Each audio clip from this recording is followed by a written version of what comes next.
Good morning, Ma'am Jessie. Marlon, ba't ka pumunta dito? Ay, ito pala. Pinabibigyan ni Sir Luigi.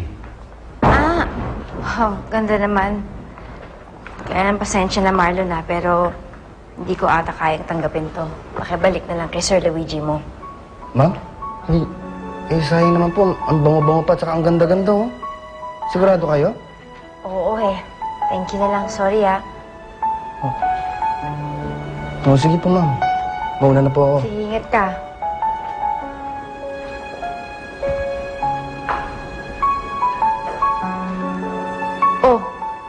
Ba't ka pa smiling dyan? Bakit? Sumabang umitit? Jessie, oo nga pala. Gusto ko sana mag-dinner tayo mamayang gabi. Iniwan ko na sa desk mo yung address. Gusto ko bumawi sa'yo, Magdi-dinner tayo mamaya? Bis lang ako, ha? Oo nga pala. Nasabi ko na ba sa'yo? May isang taong gustong bumili ng bahay na to. And he's willing to pay 3 times the market price. Hoy, Justin, Hindi mo pwede ibenta tong bahay na to. Nasa kontrato natin yun. Bakit? Ibenta ko ba? Ha? Hindi naman Relax ka lang.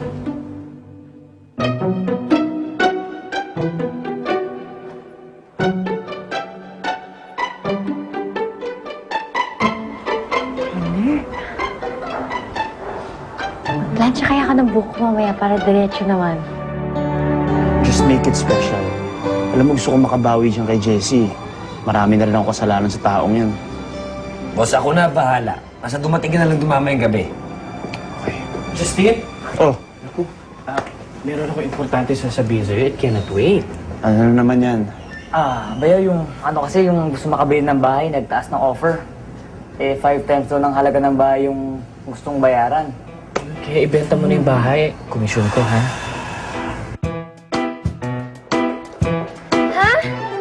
Binibili ng triple?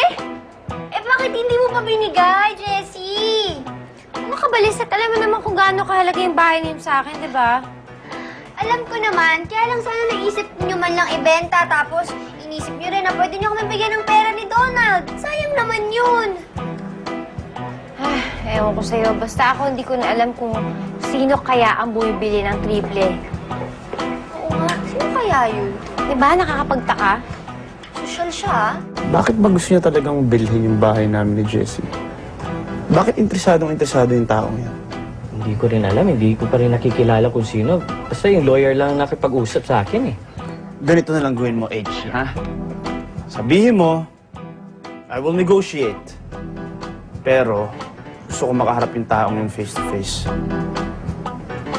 Okay, isiset ko yun. Teka nga. Talaga ba sa akin to? Ayun na. Eh, di subukan mo. Teka lang. I smell something fishy. Bakit ka bumibili ng damit mo, ha? Sabi ko na nga, kaya mo ako niyayang mag-mall. Bibili ka ng damit pampaganda, Secret. Secret? Kung kuruting kaya kita dyan. Sige na, sabihin ko na sa'yo, Niyaya ako ni Justin na makipag-dinner date. Wow! Naku, ngayon na yung gabi. Baka ngayon na niya sabihin sa'yo yung nararamdaman niya. Kaya magpaganda ka ulit ng bonggang-bongga. Baka magtapat na sa'yo si Justin ang nararamdaman niya. Kailangan ko na mag-red lipstick. Sige! Susuot mo na yan. Dali! Ano, H? Sino mga kausap natin? Justin, patience is a virtue. Parating na yan. Ewan ko sa'yo, bahala ka. Anong oras na? Malilate na. Boss, ito na sila. Ayan na.